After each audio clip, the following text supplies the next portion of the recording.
When planners need to assign jobs to specific people or machines, or split a job across multiple resources to reduce lead time, it can be challenging to manage and optimize these assignments effectively.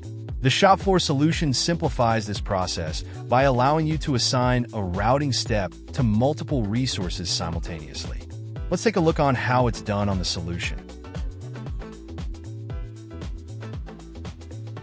Select a production order.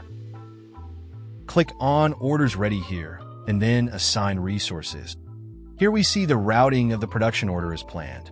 However, we want to decrease lead time with parallel production, so we split it and assigned it to 3 separate machines and personnel.